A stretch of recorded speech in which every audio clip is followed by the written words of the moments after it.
नमस्कार मंडळी.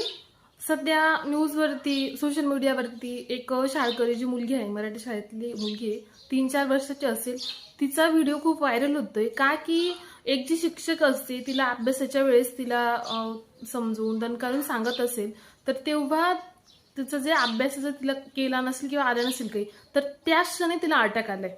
बघा, अटॅकाचं आलेलं आहे हे ठीक आहे, पण त्याच्यावरती शिक्षकाची चूक आपण सांगू शकतो. त्याचबरोबर आजकालचे जे पालक आहेत, आपले पालक वर्ग सुद्धा कुठेतरी चुकतोय. कारण की विद्यार्थी 3-4 वर्षाच्या मुलाला आपण लगेच शाळेत टाकतो, नर्सरीमध्ये टाकतो.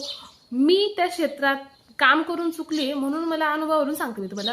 3 वर्षाचा जो पोरगा नर्सरीला टाकतो आपण, पालकाचं म्हणणं असतं की माझ्या पोराला ABCD आली पाहिजे, माझ्या पोराला लगेच इंग्रजी वाचता आलं पाहिजे. मला एक सांगा, 3 वर्षाचं लहान चिमुकल्याचं वय, खेळण्या बागडण्याचं त्याचं वय, काही कृती करायचं त्याचं वय, त्या वयात आपण त्याच्यावरती एवढं बॉद्रेशन टाकतोय. अक्षरशः शाळेतली जर कंडिशन बघायला गेली, इंग्लिश मिडियम असो, मराठी मिडियमला कमी वजन असेल, पण इंग्लिश मिडियमला बघायला गेलं तर त्यांच्या वजनापेक्षा जास्त त्यांच्या बॅगेचं ओझं असतं. अक्षरशः त्या मुलांचा टिफिन सुद्धा खाल्ला जात नाही, टिफिन खात नाही ती पोरं, जेवण त्याच्या टायमावरती होत नाही.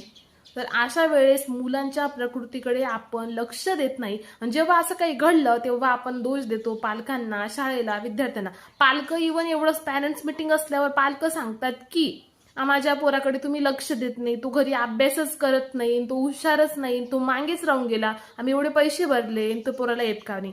परिणामी शिक्षक काय करतो की शिक्षक ज्ञान देताना सगळ्यांना समान पद्धतीने ज्ञान देतो, पण ज्ञान घेताना प्रत्येक विद्यार्थी काही सारखा नसतो. कोणाचं लवकर कॅचअप होतो, कोणाला लवकर समजत नाही, आणि प्रत्येकाचं टॅलेंट हे वेगवेगळं असतं. कोणाची आवड वेगळी, कोणाची निवड वेगळी, कोणाचा इंटरेस्ट वेगळा क्षेत्र, कोणाचा इंटरेस्ट वेगळा क्षेत्र असतो. पण पालकांना हे समजत नाही.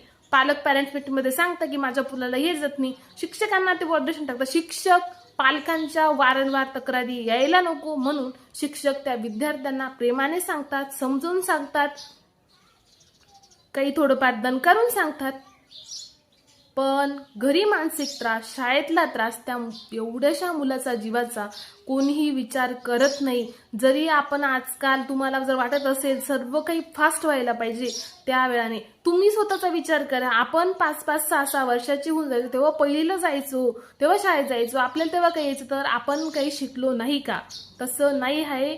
शिक्षण हे त्याच्या वयामध्ये आल्यानंतर त्याच्या आवडीनुसार होत असतं. तुम्ही जर वॉड्रेशन टाकून त्यांच्यावर जर शिक्षण घेण्याचा प्रयत्न करत असणार, तर तुम्ही तुमच्या मुलांना कुठेतरी गमवू शकता. हे लक्षात ठेवा आणि काळजीपूर्वक वातावरणात त्या मुलांचं संगोपन करा, त्यांचं शिक्षण करा, आणि शिक्षकांवरती जास्त वॉड्रेशन टाकू नका.